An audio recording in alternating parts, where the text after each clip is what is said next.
Hello students, how are you. हमने 10th class का SS का 4th लेसन भूमंडलीकर विषय का बनना थोड़ा सा कर लिया था। अब हम उसको आज आगे बढ़ाते हुए उसके जो अभ्यास के प्रश्न दिए गए हैं वो करेंगे। सबसे पहले है 17वीं सदी से पहले होने वाले आदान प्रदान के उदाहरण। 17वीं सदी से पहले 17वीं सदी से पहले आदान प्रदान के उदाहरण बताएं। यानी 17वीं सदी से पहले लोग वस्तुओं का आदान प्रदान या लेना देना कैसे करते थे।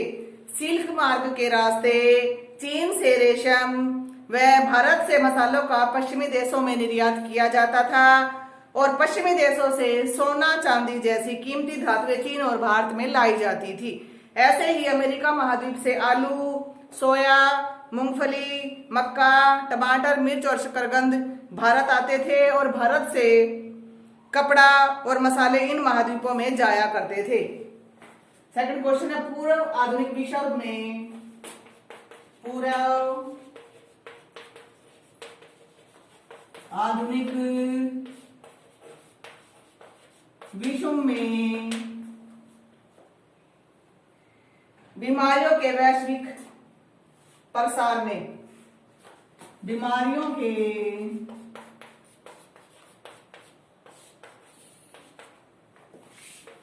वैश्विक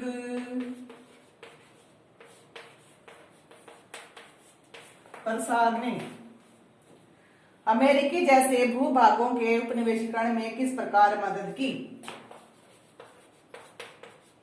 अमेरिकी जैसे भूभागों के उपनिवेशीकरण में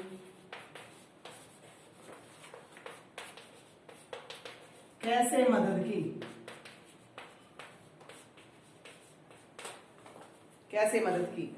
16वीं सदी के मध्य में पुर्तगाली और स्पेन की सेनाओं ने अमेरिका महाद्वीप को अपना उपनिवेश बनाना शुरू कर दिया था। इस कार्य में इन सेनाओं ने परंपरागत सैनिक हथियारों का प्रयोग न करके जैविक हथियारों का प्रयोग किया। इन्होंने चेचक के कीटाणुओं को अमेरिका में पहुंचा दिया। लाखों वर्षों से अमेरिका पूरे विश्व से बिल्कुल अलग थलग था। अलग थलग रहने के कारण अमेरिका के लोगों के शरीर में यूरोप से आने वाली इन बीमारियों से बचने के लिए रोग प्रतिरोधी क्षमता नहीं थी। इस कारण नए स्थान पर यह चेचक बहुत ज्यादा घातक सिद्ध हुआ और एक बार संक्रमण होने पर यह बीमारी पूरे महाद्वीप में फैल गई थी। यहाँ यूरोपीय लोग पहुंचे भी नहीं थे, वहां के लोग भी इस बीमारी की चपेट में आने लगे थे।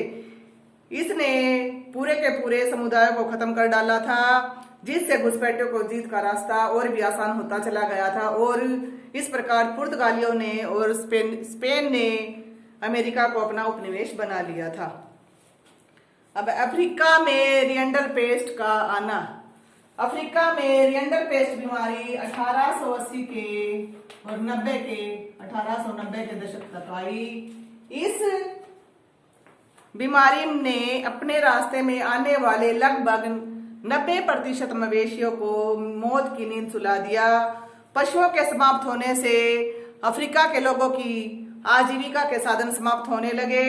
अपनी सत्ता को और भी अधिक मजबूत करने के लिए और अफ्रीकियों को शर्म में धकेलने के लिए वहां के जो खान मालिक थे या बागान मालिक थे या उपनिवेशक सरकार ने बचे हुए पशु भी अपने अधिकारों में ले लिए थे। बचे खुचे पशु संसाधनों पर अधिकार से यूरोपीय उपनिवेशकारों को संपूर्ण अफ्रीका को गुलाम बनाने और जीतने का मौका मिल गया था। ब्रेटन वुड्स समझौते का क्या अर्थ है। जैसे ही दूसरा विश्व युद्ध समाप्त हुआ, औद्योगिक राष्ट्रों के सामने विश्व अर्थव्यवस्था को स्थिरता प्रदान करने के लिए एक चुनौती आ गई थी।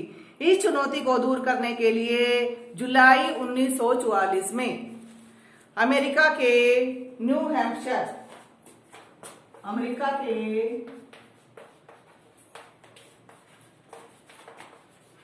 न्यू हैम्पशायर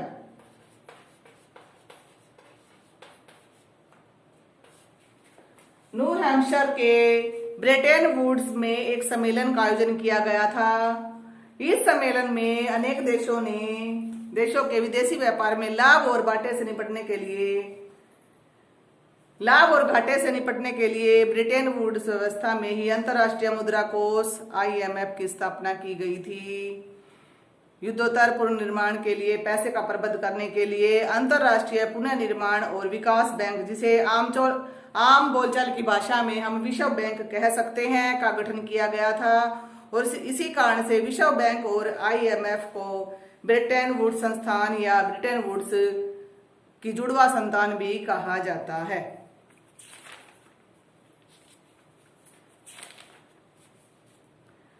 सोलहवीं सदी में दुनिया सिकुड़ने लगी थी।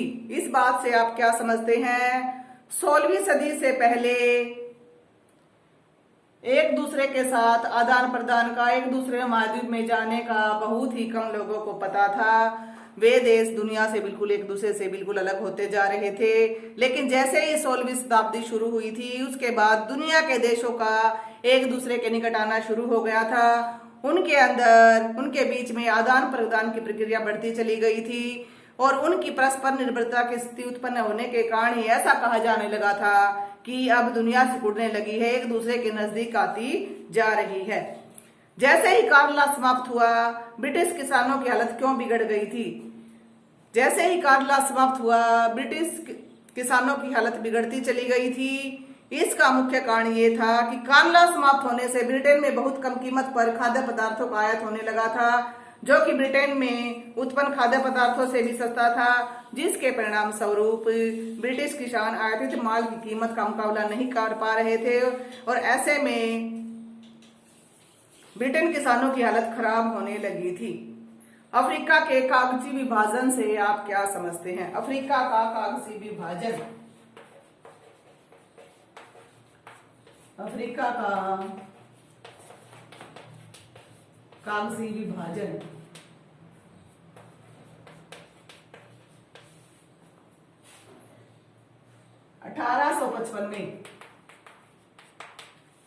1855 में यूरोप के जितने भी ताकतवर राष्ट्र थे, उन सभी देशों की बर्लिन में एक बैठक हुई थी, जिसमें पूरे अफ्रीका महाद्वीप के बीचों बीच लकीरें खींच दी गई थी और अफ्रीका महाद्वीप को यूरोप के शक्तिशाली देशों ने आपस में बांट लिया था, जिसे अफ्रीका का कागजी विभाजन कहा जाता है। नई दास प्रथा से आप क्या समझते हैं? नई दास प्रथा 19वीं सदी में भारत के मजदूरों को श्रमिक अनुबंध प्रणाली के अंतर्गत बागानों में, खदानों में, सड़क कार्य में, रेलवे निर्माण में अनेक देशों में ले जाया जाता था, जहां अनुबंध ये होता था कि लगभग 5 वर्ष से पहले मालिक उन्हें छोड़ते ही नहीं थे। इसी अनुबंध प्रणाली को नई श्रमिक प्रणाली या नई दास प्रणाली का नाम दिया गया। बेगार क्या होता है? जब किसी व्यक्ति से बिना पैसे दिए या बिना वेतन दिए जबरदस्ती बलपूर्वक कार्य कराया जाता है तो उसे बेगार कहते हैं। आपने इन प्रश्नों के उत्तर हेल्प बुक की सहायता से लिखने हैं और इन्हें याद करना है।